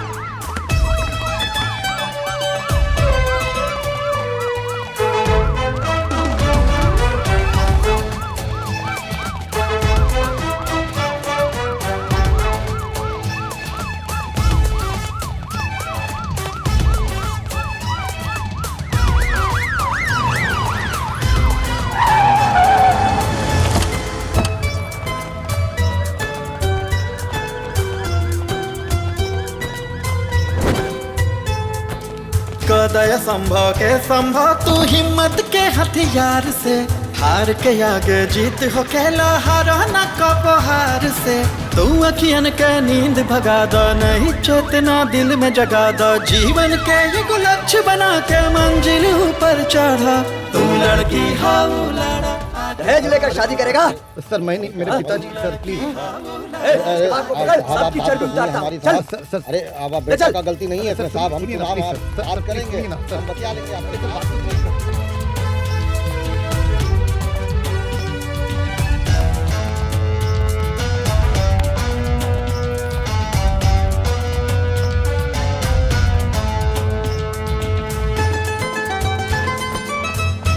मैडम कहीं ऐसा तो नहीं समाज सुधार की आपकी मुहिम लड़कियों के लिए अभिशाप बनती जा रही है? मैडम आप ये जो दहेज लेने वालों को उठा रही हैं, ये कार्रवाई आखिर कब तक चलेगी? जी मैम बोलिए कुछ। हमने सुना है कि आप अपना पर्सनल फ्रस्ट्रेशन के चलते ये कार्रवाई कर रही हैं, क्योंकि आपकी शादी भी मंडप में ही टूटी थी। नाम क्या है तुम्हारा? लीला। तुम्हारी शादी हो चुकी है लीला? पापा ढूंढ रहे हैं। अच्छा, तो क्या तुमने अभी हाल फिलहाल में अपने पिताजी को ध्यान से देखा है? उनके जूतों को देखा है? उनके बॉडी लैंग्वेज को देखा है? नहीं। अगर देखी होती तो उस चेहरे के पीछे का रोता हुआ चेहरा, उनके जूतों की घिसी हुई एड़ियां और उनके झुके हुए कंधों को देखकर तुम्हें यह पता चल जाता कि इस देश में एक बेटी के बाप का दर्द क्या होता है।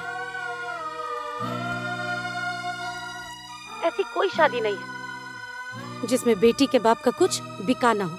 ऐसी कोई शादी नहीं है जिसमें किसी बेटी की माँ का कुछ गिरवी ना रखा गया हो। मैडम, लेकिन लेन देन विवाह का एक अंग है। ये एक ऐसा सड़ा हुआ अंग है जिसमें बीमारी लग चुकी है, और इसे काट के शरीर से दूर फेंक देना ही भलाई है। अगर सिर्फ सरकारी आंकड़ों को ही देखा जाए तो हर 1 घंटे में एक लड़की की मौत दहेज की वजह से होती है, और ये तो सिर्फ सरकारी आंकड़े हैं। तो फिर आपके हिसाब से शादी के सिस्टम को खत्म कर देना चाहिए? शादी कोई सिस्टम नहीं है। शादी तो 2 परिवारों का मिलन है, और 2 लोग के मिलन में जिम्मेदारी किसी एक पर ही क्यों? अरे शादी तो बेटी की होती है, लेकिन लोगों को सिर्फ इतना ही ख्याल रहता है कि लड़की लेकर के आई है, 2 चक्का या 4 चक्का। अरे उसने पढ़ लिख के मेहनत करके कौन सी डिग्री हासिल की है, इससे किसी को कोई फर्क नहीं पड़ता। दूल्हा भले रावण हो, लेकिन दुल्हन हमेशा सीता होनी चाहिए। परिवार वाले भले कौरव क्यों ना हो, लेकिन बहू द्रौपदी होनी चाहिए। पर एक बात याद रख लीजिए आप लोग, इस कलयुग के दहेज रूपी दानव के चीरहरण से हमें बचाने के लिए कोई भगवान कृष्ण नहीं आने वाले हैं। हम सबको ही एक दूसरे के लिए कृष्ण बनना पड़ेगा। एक दूसरे की मदद हम सबको ही करनी पड़ेगी। हम सबको ही कोशिश करके एक दूसरे के लिए अच्छा ससुराल और अच्छा दूल्हा ढूंढना होगा। वो कैसे? मान लो कि तुम्हारी शादी एक गांव में तय हुई। जिस गांव में तुम्हारी शादी तय हुई है, उस गांव की बहन, भाभी, माँ, हर कोई अगर ये जिम्मेदारी उठा ले कि तुम्हें उस दूल्हे की सारी सच्चाई बतानी है, तो क्या तुम्हें शादी में आसानी नहीं होगी? अरे बेटी के माँ बाप तो लड़के की मौजूदा स्थिति देखकर शादी तय कर देते हैं, लेकिन गांव की बहन बेटियों को उस लड़के की और उसके परिवार की पूरे अतीत की सच्चाई पता होती है। बस यही सच्चाई अगर वो दुल्हन और उसके परिवार को पहुंचा दे, तो कोई माँ बाप अपनी बेटी को आग में नहीं झोंकना चाहेंगे। किसकी शादी, कहाँ, किस घर में, हमें कैसे पता चलेगा मैडम? ये डिजिटल इंडिया का टाइम है। इस डिजिटलाइजेशन को अपनी लाइफ सेट करने के लिए इस्तेमाल करना चाहिए, वेस्ट करने के लिए नहीं। आज ही से डीएम ऑफिस के फेसबुक और इंस्टाग्राम के ऑफिशियल पेज से एक कम्युनिटी बनाई जाएगी, दुल्हन ही दहेज है। मेरा आप सब लोगों से भी निवेदन है कि इस न्यूज को जितना हो सके उतना स्प्रेड कीजिए, और हमारे जिला की जितनी लड़कियां हैं हर कोई उस कम्युनिटी को ज्वाइन करे और उस कम्युनिटी में जिसकी जहाँ शादी हो रही है वो सारी डिटेल्स शेयर करें और साथ ही में दूल्हे की सारी डिटेल्स शेयर करें। फिर उस लड़के के बारे में बाकी कोई भी लड़की जो भी कुछ जानती हो वो डिटेल भी उस कम्युनिटी पर शेयर करें। अगर कोई काम एक आदमी अकेला करता है तो वो सिर्फ काम होता है, लेकिन अगर कोई काम सब लोग मिल के करते हैं तो वो एक आंदोलन बन जाता है और आंदोलन के बाद ही आती है क्रांति। धन्यवाद। जैसा कि आपने देखा, डीएम विद्या गोपाल ने दुल्हन ही दहेज है मुहिम में सबका साथ मांगा है। उन्होंने आगे ये भी साफ कहा है कि उनके लिए भी उनकी कम्युनिटी ऐसा ही रिश्ता ढूंढे जिसके परिवार में 3 पुश्तों ने ना दहेज लिया हो और ना ही दहेज दिया हो। अब हम बहनों को एक दूसरे की मदद करनी है और दुल्हन ही दहेज है कम्युनिटी को ज्वाइन करना है। You have a voice message.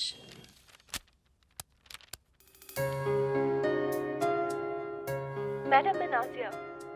मैंने आपको थैंक्स बोलने के लिए मैसेज किया है मैम। मैम, अगर आप उस दिन सही समय पे नहीं आती तो आज शायद मेरी जिंदगी बर्बाद हो चुकी होती।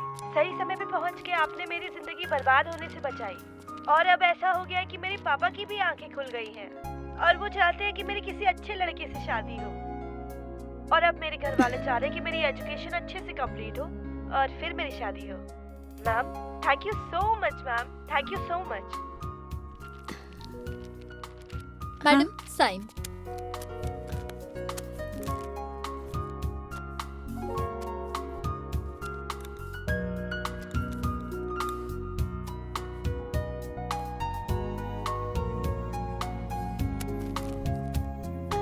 लीजिए। मैडम, आप बहुत अच्छा काम कर रही हैं। आपकी बनाई हुई कम्युनिटी दुल्हन ही दहेज है मेरी बेटी के लिए अच्छा रिश्ता ढूंढने में बहुत मदद कर रही है।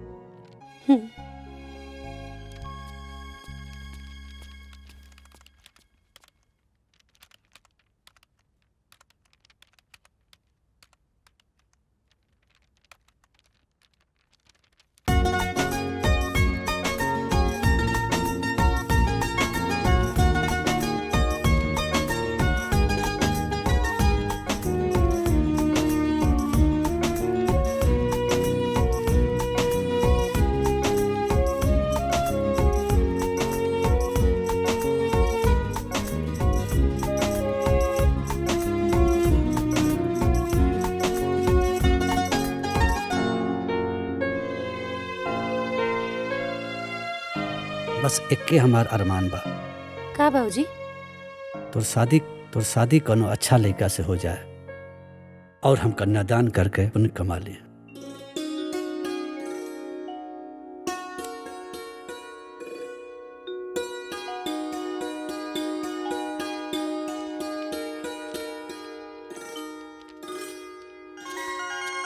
हेलो जी, क्या मेरी बात राकेश जी से हो रही है? जी, मैं राकेश। आप कौन? जी, मैं विद्या गोपाल बात कर रही हूँ। नमस्ते। नमस्ते जी, बोलिए। नमस्ते। एक्चुअली मेरी कम्युनिटी फैमिली ने मेरे फ्यूचर हस्बैंड के लिए आप ही को सर्टिफाई किया है। अरे वाह, कम्युनिटी सर्टिफिकेशन। वैसे मैम, आपने ये जो मुहिम चलाया है ना, बहुत ही सही है। #दुल्हन ही दहेज है हर जगह ट्रेंडिंग है। मैंने जब अपने डिटेल्स भेजे थे मुझे तो खुद भी यकीन नहीं था कि आपकी कम्युनिटी मुझे अप्रूव करेगी। Anyway, thanks. तो क्या मैं ये पक्का समझूं? ओके समझूं? ये ओके है या नहीं ये तो मेरे माता पिता ही बता पाएंगे। क्यों ना आप अपनी फैमिली को लेके मेरे माता पिता से बात कर लें? 100%। अभी मैं ये खुशखबरी अपने फैमिली को देता हूँ। बाय।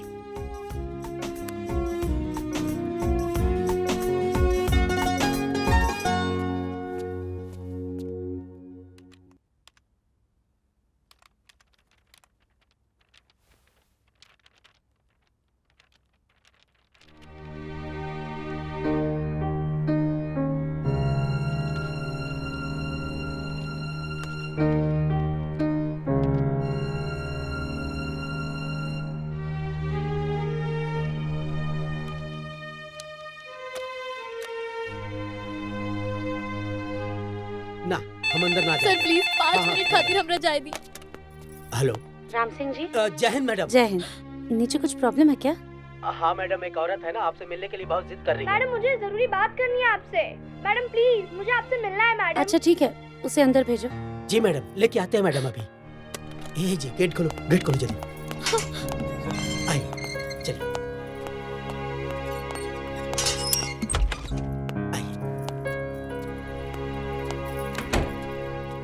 नमस्ते मैम। नमस्ते जी, बोलिए।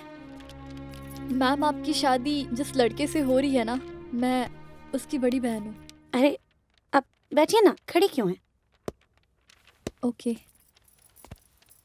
कुछ चाय कॉफी मंगाएं आपके लिए? नहीं मैम, थैंक यू। वो आप कह रही थी कि आपको मुझसे कुछ ज़रूरी बात करनी है। मैम अब आप मेरे भाई से शादी मत करिए।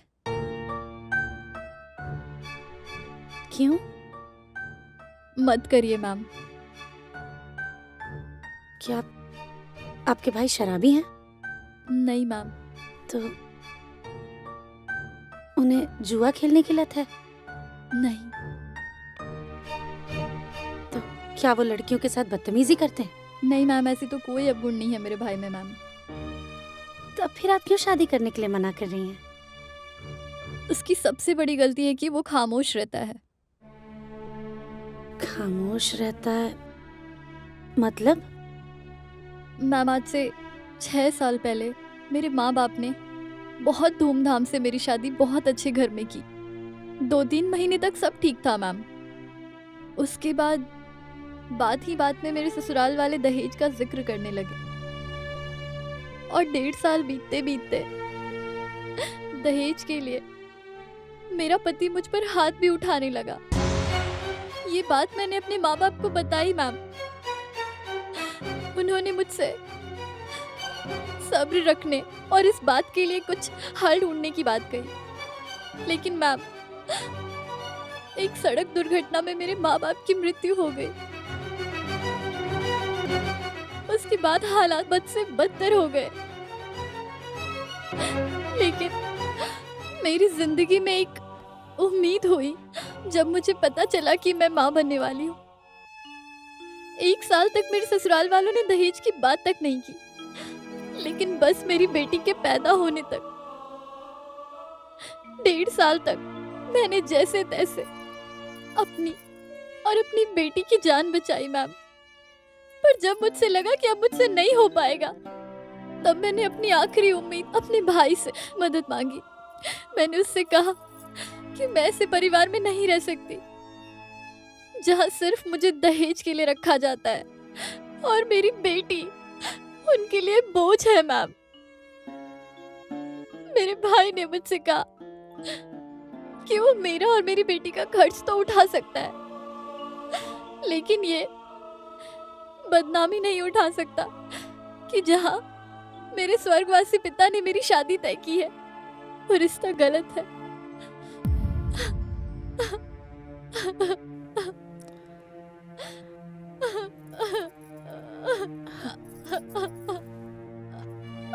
प्लीज आप प्लीज शांत हो जाइए। आपके साथ इतना सब कुछ हो रहा था तो आपने पुलिस में कंप्लेन क्यों नहीं की? एक मजबूर और अकेली औरत कहाँ जाएगी मैम?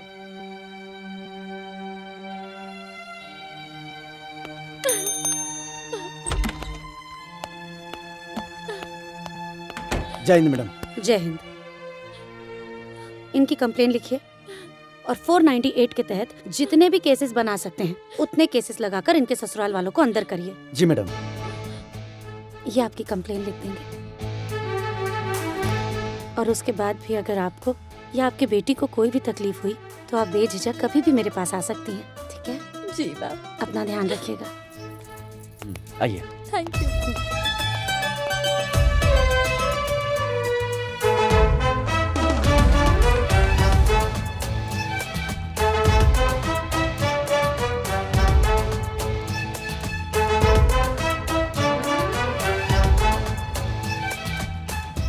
हेलो जी, मुझे कुछ जरूरी बात करनी है आपसे। आपने इतना अर्जेंट क्यों बुलाया? कोई जरूरी काम था? मेरी कम्युनिटी फैमिली में हमारे जिले की लगभग सारी बहनें जुड़ी हैं। और वो हर बहन एक दूसरे के सपोर्ट में खड़ी रहने को तैयार है। लेकिन आप कैसे आदमी हैं? आप आदमी होके अपनी ही बहन के सपोर्ट में खड़े नहीं हो पाए। आपके जैसा डरपोक और स्पाइनलेस इंसान मुझसे तो क्या किसी भी लड़की से शादी करने के लायक नहीं है। अगर आप में थोड़ी सी भी समझ बाकी है तो जाइए और जाकर अपनी बहन का साथ दीजिए।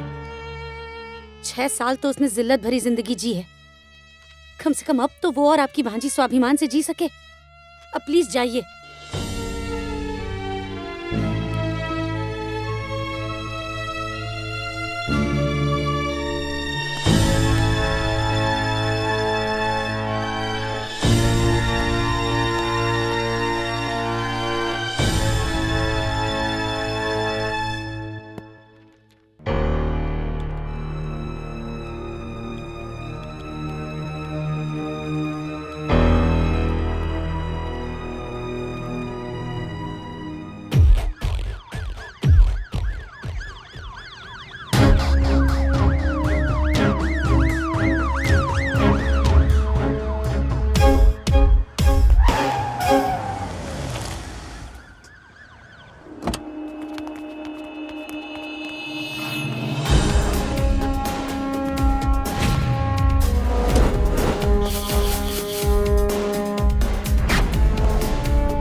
हेलो सर।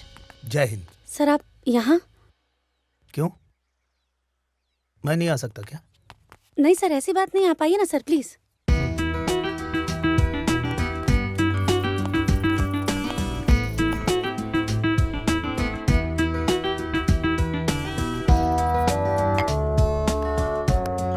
कमाल कर दिया आपने।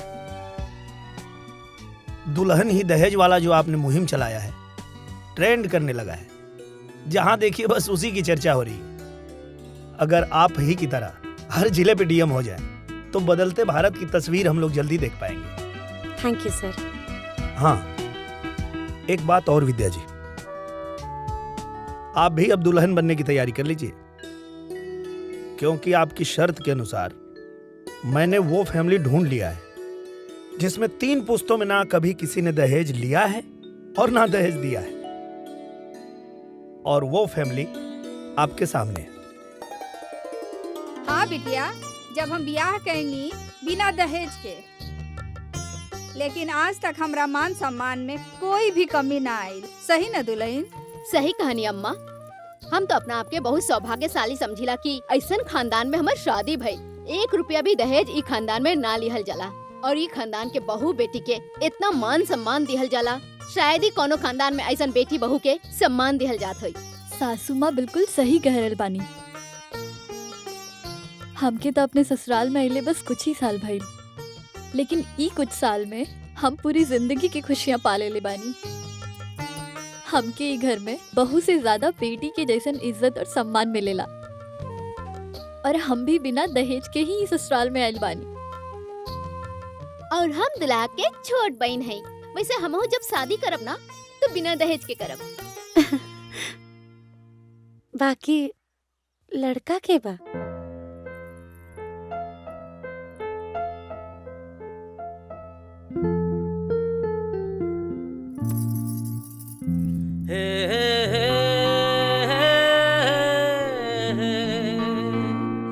ला ला ला ला ला ला।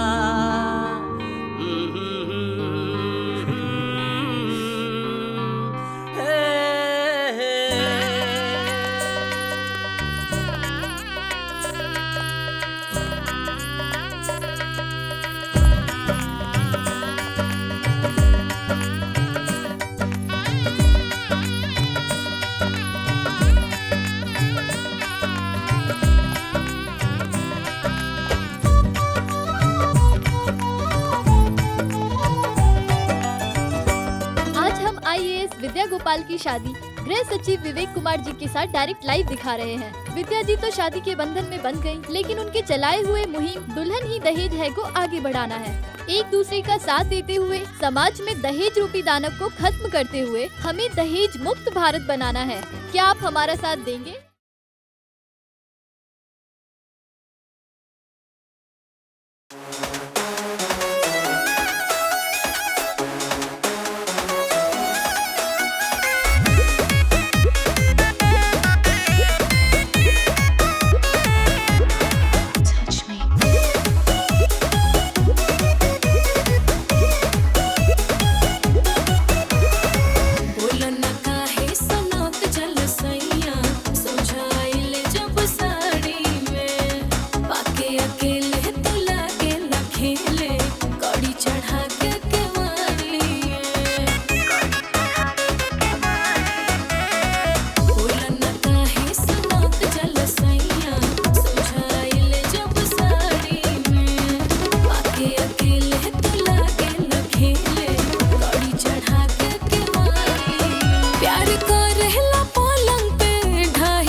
ढाही के जब कुर्ती पहनलू भरवाही के हम रोक न पाइले खुद चाही के जब कुर्ती पहनलू भरवाही के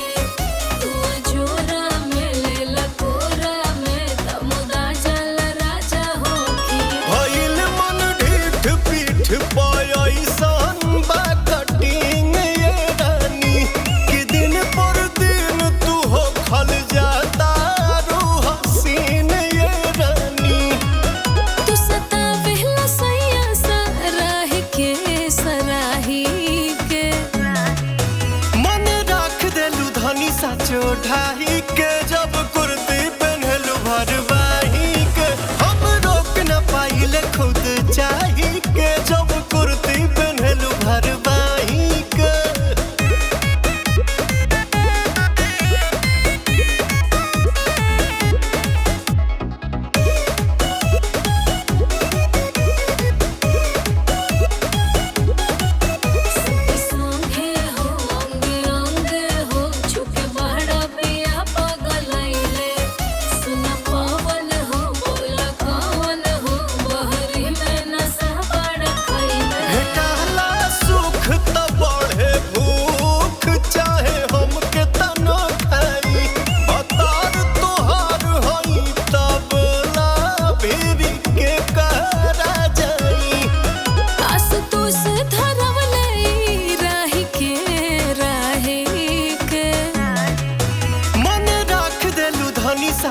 ढाही के जब